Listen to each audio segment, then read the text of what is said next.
সারা দেশে গরমে অতিষ্ঠ জনজীবন। রাজধানীতে আজ ৩৫ ডিগ্রি সেলসিয়াস তাপমাত্রা রেকর্ড করা হয়েছে। এ নিয়ে আরও জানাতে আগারগাঁও আবহাওয়া অফিস থেকে যুক্ত হচ্ছেন জাবেদ আব্দুল্লাহ। জাবেদ, সাগরে লঘুচাপ তাপমাত্রা নিয়ে কি বলছে আবহাওয়া অফিস? রাত্রি আজ আষাঢ়ের ২০ তারিখ, বর্ষাকাল। এই সময়টায় আবহাওয়া বেশ বৈরী থাকে।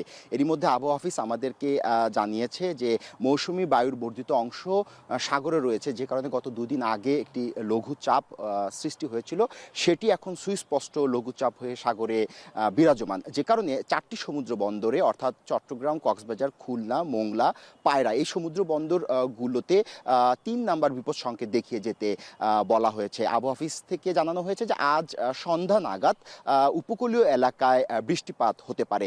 যেসব জেলায় বৃষ্টিপাত হবে সেই সব জেলায় তাপমাত্রা দিনে কিছুটা হ্রাস পাবে। একই সঙ্গে ঢাকার যে আবহাওয়া, সেই আবহাওয়ার ক্ষেত্রে আবহাওয়া অফিস একেবারেই নচিকাতার গানের সুরে তারা জানিয়েছে যে ঢাকার আকাশ একেবারে বধূ সেজে আছে, রোদ উঠেছে। ঢাকায় আজ তাপমাত্রা রেকর্ড করা হয়েছে ৩৫.৬ ডিগ্রি সেলসিয়াস এবং রংপুরের সৈয়দপুর বিভাগে তাপমাত্রা রেকর্ড করা হয়েছে ৩৭ ডিগ্রি সেলসিয়াস। তারা বলছে কোনো কোনো জেলার উপর দিয়ে এরই মধ্যে মৃদু তাপপ্রবাহ বয়ে যাচ্ছে। তবে ঢাকায় আগামীকাল রবিবার সন্ধ্যার পর থেকে বৃষ্টিপাত শুরু হবে। যখন বৃষ্টিপাত শুরু হবে তখন রাতের তাপমাত্রা কিছুটা অপরিবর্তিত থাকবে বলে কিন্তু আবহাওয়া অফিস তরিফুল নেওয়াজ তিনি গণমাধ্যমকে এই তথ্য নিশ্চিত করেছেন। এর আগে গত ১ মাসের আবহাওয়ার একটি বুলেটিন প্রকাশ করেছিল আবহাওয়া অধিদপ্তর।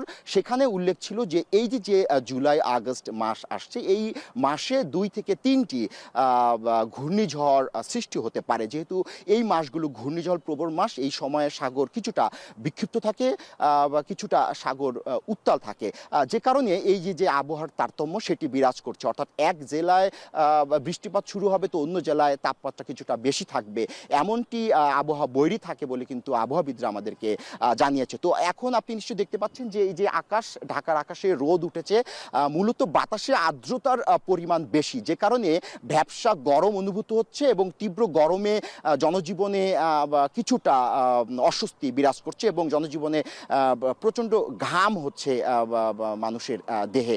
তো এই ছিল আমার কাছে আবহাওয়া অফিস থেকে আবহাওয়া নিয়ে সবশেষ তথ্য। রাত্রি আবহাওয়া পরিস্থিতির খবর জানাতে যুক্ত ছিলেন জাবেদ আব্দুল্লাহ।